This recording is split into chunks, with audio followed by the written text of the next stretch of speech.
Reading Rocket. Inside Out 2, A Little Golden Book. Adapted by Cynthia Liu, illustrated by Alan Batson, and designed by Tony Feheran.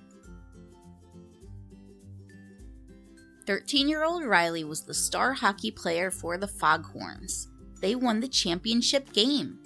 Riley's emotions, joy, sadness, anger, fear, and disgust, never stopped supporting their girl.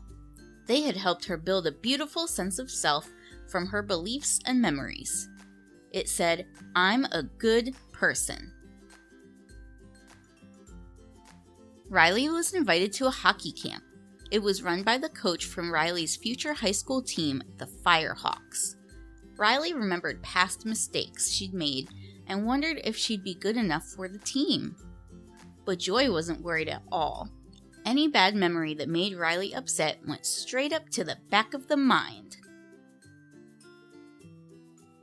Later that night, an alarm went off in headquarters. Beep! Beep! Suddenly, mind workers appeared.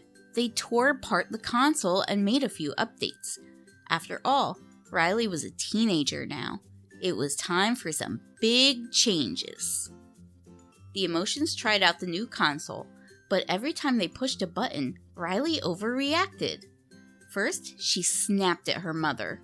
Then she cried about snapping at her mother. Was the console broken? The Emotions were afraid to use it.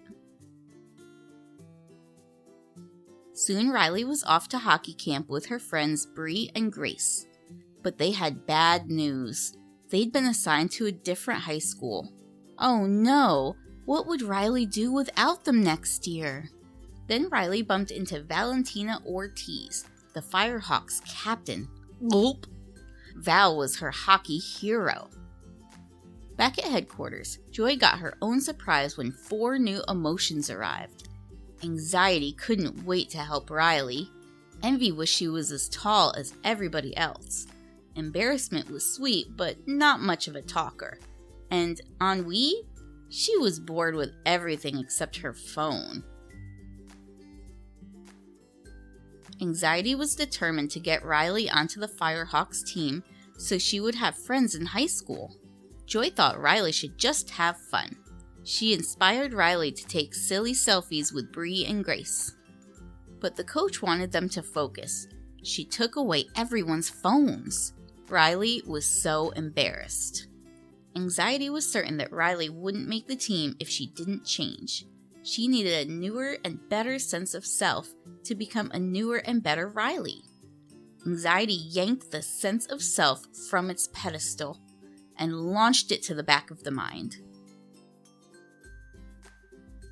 When Joy and the other Emotions protested, Anxiety sent them to the vault where Riley's secrets were kept. Trapped inside, they met Bloofy and Pouchy, characters from a preschool TV show that Riley secretly still liked. Lance Slashblade was a video game hero that she had a crush on. And Riley's deep, dark secret was, well, you don't want to know. Pouchy offered some items to help them escape. Anger chose the exploding dynamite. The Emotions had to hurry to the back of the mind to find Riley's old sense of self. But they needed some help from headquarters. It was up to Sadness to sneak in through the recall tube. The rest of the Emotions followed the stream of consciousness, which carried objects that Riley was thinking about. It would lead them to the back of the mind. Along their journey, the Emotions discovered that Anxiety was ordering mind workers to imagine everything that could go wrong for Riley. Anxiety believed this would help prepare her for the final game at camp, but it made Riley super stressed.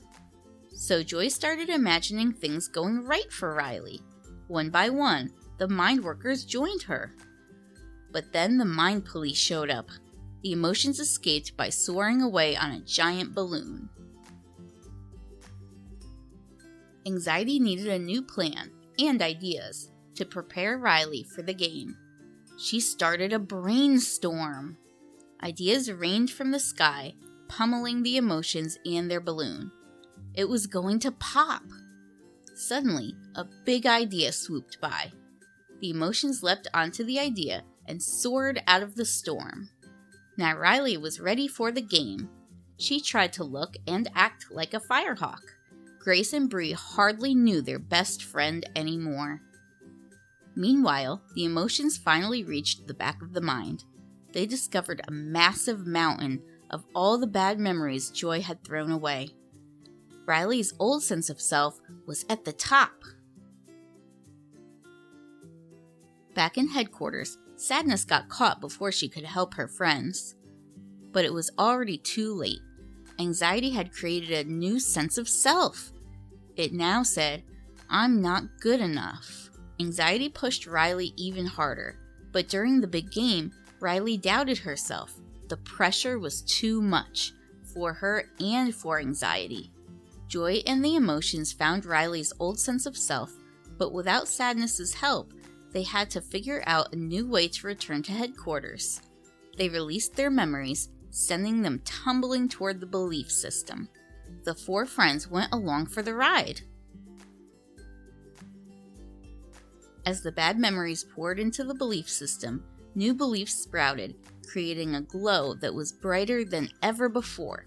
The beliefs began to form Riley's true sense of self, one that included the good, the bad, and everything in between. Joy returned to headquarters and calmed Anxiety. Riley began to relax too. She finally knew what she needed to do. Riley apologized to her friends. She'd been feeling uncertain about herself and the future, but her friends, both old and new, would be there to support her. Riley wasn't alone. Even though Riley and her sense of self were still changing, the emotions knew one thing: they would always love their girl. Thanks for listening. Don't forget to like and subscribe for regular uploads. If you have a favorite book you'd like read, go ahead and leave it in the comments. Until next time, friends!